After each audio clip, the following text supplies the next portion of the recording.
Hi students, this video is for class 5 up to 8. Now welcome to lockdown special. Let's start our classes. Today we will study about sentence. What is a sentence? You know that a sentence is a group of words, but it's not only a group of words. To clear this, please look at the board.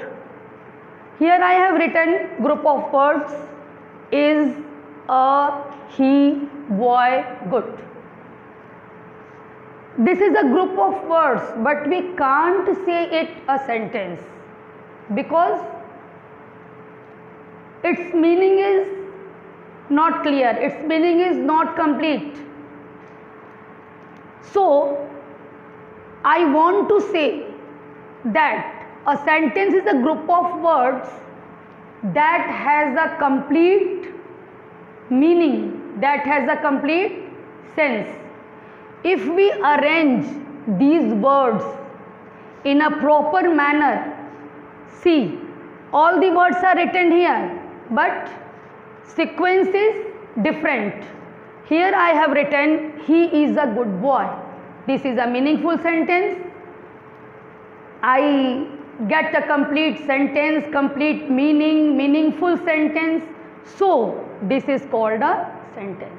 This is also a group of words, but it is not a sentence, but it is a sentence. This group is a sentence because this gives us a complete meaning, a complete sense. Now I want to indicate that if you start any sentence, you will start it with capital letter, okay? And in general, we put a full stop at the end of the sentence, but not every time. And this I will clear it after making a study of kinds of sentences. But the starting of any sentence you will do with a capital letter. Now see kinds of sentence. Mainly there are 4 kinds of sentence. See here, first is declarative sentence, that is also called assertive or statement. Second is interrogative sentence. Third, imperative sentence. And fourth, exclamatory sentence. Now, first of all, we will study about declarative sentence. What is declarative sentence? A sentence in which we declare something. That means ऐसा sentence जिसमें आप कुछ declare करते हो, कुछ बताते हो, अपनी ओर से कुछ कहते हो, कुछ पूछते नहीं, कोई कमांड नहीं, कोई ऑर्डर नहीं, कोई रिक्वेस्ट नहीं, बस सिंपली तुम बता देते हो, कुछ कह देते हो, you declare something, that is declarative sentence. और उसी सेंटेंस को the declarative sentence is also called, उसी सेंटेंस को हम असर्टिव सेंटेंस भी कहते हैं और उसी को हम स्टेटमेंट भी कहते हैं. And one thing I want to make it clear that assertive sentence includes affirmative as well as negative sentence. assertive sentence में ही affirmative sentence भी आते हैं और negative sentence भी आती हैं. किसी किसी बुक में आप ये देखोगे कि kinds of sentence में affirmative दिया रहता है, negative दिया रहता है, अलग अलग. तो don't be confused, ये दोनों ही assertive में ही आता है. assertive में ही अफर्मेटिव सेंटेंस भी आता है, I want to go, negative भी आता है, I don't want to go. अच्छा, और स्टेटमेंट भी इसी को कहते हैं. For example you see, I am writing a letter, मैं एक लेटर लिख रहा हूँ या मैं एक लेटर लिख रही हूँ. जस्ट मैंने आपको बता दिया कि मैं एक लेटर लिख रही हूँ। मैंने आपसे पूछा नहीं कि क्या मैं एक लेटर लिख रही हूँ, मैंने आपको कोई कमांड नहीं किया कि तुम एक लेटर लिख दो, मैंने रिक्वेस्ट नहीं किया, कुछ नहीं, बस सिंपली मैंने डिक्लेयर कर दिया, मैंने आपको बता दिया कि मैं एक लेटर लिख रही हूँ। इसलिए ये डिक्लेरेटिव सेंटेंस हुआ, असर्टिव भी हुआ, इसी को कहेंगे, स्टेटमेंट भी इसी को कहेंगे। Now come on the next topic, interrogative. Interrogative sentence that means a sentence in which you ask a question, जिसमें आप कोई प्रश्न पूछें, जिसमें आप कोई क्वेश्चन करें, ऐसे सेंटेंस को हम लोग इंट्रोगेटिव सेंटेंस कहते हैं। The simplest example is what is your name, तुम्हारा क्या नाम है। इसमें मैं क्वेश्चन कर रही हूँ, मैं आपसे पूछ रही हूँ तुम्हारा क्या नाम है। तो जब भी मैं आपसे पूछ रही हूँ तो इसका मतलब ये हुआ कि ये इंट्रोगेटिव सेंटेंस है। पहचान इसकी देखिए, लास्ट में आप क्वेश्चन मार्क का यूज़ करेंगे। डिक्लेरेटिव सेंटेंस में आप लास्ट में फुल स्टॉप का यूज़ करेंगे और इंट्रोगेटिव सेंटेंस में आप लास्ट में क्वेश्चन मार्क का यूज़ करेंगे। इसी को इंट्रोगेटिव मार्क्स भी कहते हैं और क्वेश्चन मार्क भी कहते हैं। Next, third topic is imperative sentence. Imperative sentence में एक्चुअली क्या होता है कि ऐसा सेंटेंस जिसमें आप या तो कमांड करते हो या रिक्वेस्ट करते हो या किसी को कुछ सजेस्ट करते हो, दैट मीन्स किसी को आप आदेश देते हो या किसी से कोई प्रार्थना करते हो या किसी को सुझाव देते हो, कोई सलाह देते हो, तो ऐसे सेंटेंस को हम लोग इंपरेटिव सेंटेंस कहते हैं। इसकी एक बहुत बड़ी पहचान ये है कि इंपरेटिव सेंटेंस में इन जनरल यू छिपा होता है। देखिए, जैसे फॉर एग्जाम्पल यहाँ पे आप लिख रहे हो ब्रिंग योर बुक, अपनी पुस्तक लाओ, यानी मैं आपसे कह रही हूँ कि तुम अपनी पुस्तक लाओ। यहाँ पर यू हिडन है और शुरुआत किससे हो रही है? वर्ब से। मेन वर्ब मेनली आ गया यहाँ पर। मैंने ये कहा जनरली, मैंने एक वर्ड उसके जनरली, इससे शुरू होता है ये मेन वर्ब से। क्यों किया? कभी कभी स्टार्टिंग में प्लीज़ भी आ जाता है जो कि वर्ब नहीं है। तो जब कोई रिक्वेस्ट करने वाली बात होती है तो मैं स्टार्टिंग में हम लोग स्टार्टिंग में प्लीज़ का यूज़ करते हैं जो कि प्लीज़ वर्ब नहीं है। तो ऐसे सेंटेंसेस में जिसमें रिक्वेस्ट वाली बात रहेगी और हम लोग प्लीज़ से स्टार्ट करेंगे तो प्लीज़ के बाद मेन वर्ब आएगा। और यहाँ पर आप देख रहे हैं, क्लियर है, मेन वर्ब स्टार्टिंग में है ब्रिंग। ब्रिंग मीन्स लाना, ये मेन वर्ब है। ब्रिंग योर बुक, अपनी बुक लाओ, और इसमें हिडन है यू। तो इंपरेटिव सेंटेंसेस में यू हिडन रहता है, छुपा रहता है यू। वो अंडरस्टूड है कि यू उसमें है। Bring your book means you bring your book. तो ये एक कमांड वाला सेंटेंस है। कभी हम रिक्वेस्ट करते हैं तो बोलते हैं please bring a glass of water. कभी स्कोल्डिंग यानी डांटना भी हो सकता है, get out from the class. One actually order ही है, ये भी ऑर्डर है, कमांड है, get out of the class. तो ये सब सेंटेंस इंपरेटिव के हैं। अब आइए एक्सक्लेमेटरी सेंटेंस पर। तो एक्चुअली एक्सक्लेमेटरी सेंटेंस जो है उसमें हम लोग किसी स्ट्रॉन्ग फीलिंग को एक्सप्रेस करते हैं। स्ट्रॉन्ग फीलिंग का मतलब होता है बहुत ज़्यादा खुशी, बहुत ज़्यादा दुख या आश्चर्य।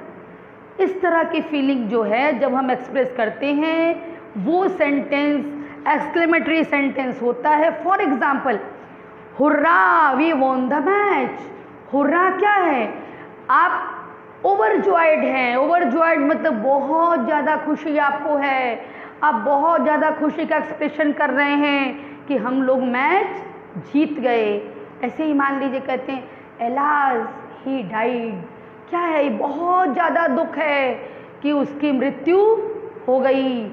ये तो कहने का मतलब extreme sadness, extreme happiness, extreme surprise, इस तरह का जब पैशन एक्सप्रेस किया जाता है, इस तरह की फीलिंग जब एक्सप्रेस की जाती है तो ये सेंटेंसेस एक्सक्लेमेटरी सेंटेंसेस में आते हैं, और जब कभी हम इस सेंटेंस की स्टार्टिंग में एक्सक्लेमेटरी वर्ड्स का यूज़ करते हैं तो उसके बाद हम एक्सक्लेमेशन मार्क लगा देते हैं और लास्ट में फुल स्टॉप लगाते हैं। हालांकि कभी कभी ऐसा भी होता है, जैसे व्हाट अ लवली सीन, कितना सुंदर दृश्य है, तो ऐसे में स्टार्टिंग में जब कोई एक्सक्लेमेटरी वर्ड यूज़ नहीं हुआ तो लास्ट में हम लोग फुल स्टॉप लगाते हैं। एक चीज़ और ध्यान दीजिएगा कि जब एक्सक्लेमेशन वर्ड का आपने यूज़ किया है यहाँ पे और इसके बाद आपने एक्सक्लेमेटरी मार्क लगाया है, तो उसके बाद सेंटेंस की स्टार्टिंग आपने कैपिटल लेटर से की है, इसका भी ध्यान दीजिएगा। तो एक बार फिर रिव्यू हम लोग करते हैं।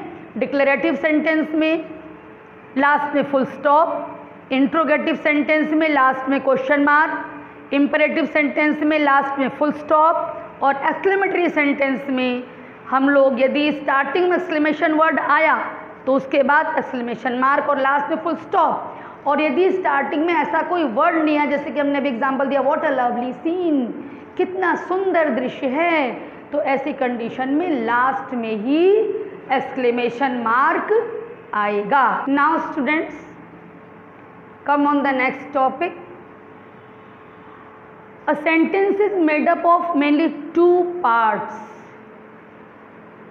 subject and predicate. किसी भी सेंटेंस के मेनली दो पार्ट्स होते हैं, सब्जेक्ट और predicate. What is subject and what is predicate? Now, doer is called subject. Doer, what is doer? Doer means करने वाला. दैट मीन्स यदि सेंटेंस आप स्टडी करते हो और सेंटेंस में कोई वर्क हो रहा है, कोई काम हो रहा है सेंटेंस में, तो जो काम को करने वाला है, जो डूअर है, जो वर्क को कर रहा है, ही इज कॉल्ड सब्जेक्ट. ही और शी, वेदर ही और she is called subject. For example, she is singing a song. वह एक गाना गा रही है. यहाँ वर्क क्या हो रहा है? गाने का वर्क हो रहा है. गाना कोई गा रहा है. कौन गा रहा है? गाने वाला कौन है? डूअर कौन है? Here the doer is she.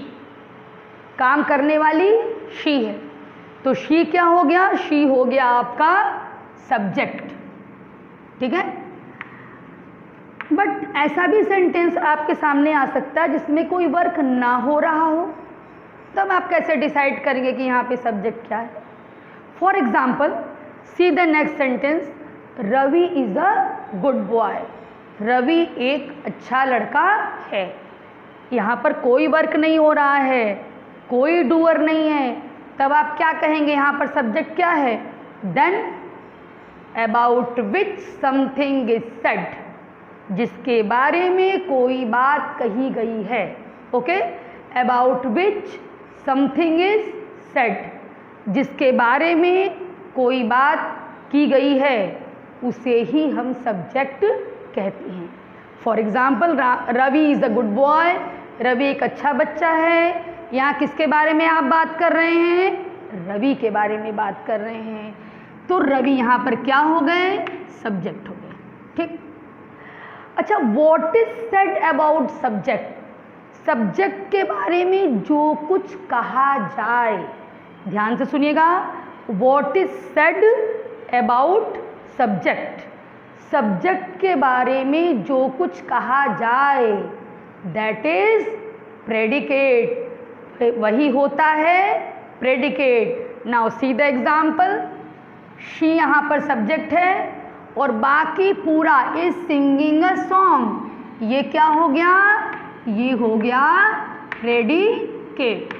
ठीक इसी तरह से Ravi is a good boy, Ravi subject हुआ और बाकी इज़ अ गुड बॉय क्या हो गया? प्रेडिकेट. नाउ एक बार फिर से ध्यान से listen to me please. A sentence has mainly two parts, subject and predicate. Again, what is subject? If anything is being done in a sentence, कोई काम यदि हो रहा है सेंटेंस में, तो काम को करने वाला, वर्क को करने वाला, दैट मीन्स जो डूअर है। ये डूअर वर्ड क्या है मैं क्लियर कर दूं। डूअर वर्ड डू से बना है, डू मीन्स करना और डूअर मीन्स करने वाला। तो जो डूअर है वही सब्जेक्ट है, और यदि सेंटेंस में वर्क नहीं हो रहा है, डूअर वाली बात नहीं है, तो ऐसी कंडीशन में about which something is said, about home something is said, जिसके बारे में कोई बात की जा रही हो, जिस व्यक्ति के बारे में बात हो रही हो, जिस चीज़ के बारे में बात हो रही हो, वही हमारा सब्जेक्ट होता है। And what is said about subject, subject के बारे में जो कुछ कहा जाए दैट इज प्रेडिकेट, वही होता है predicate. That's all about subject and predicate.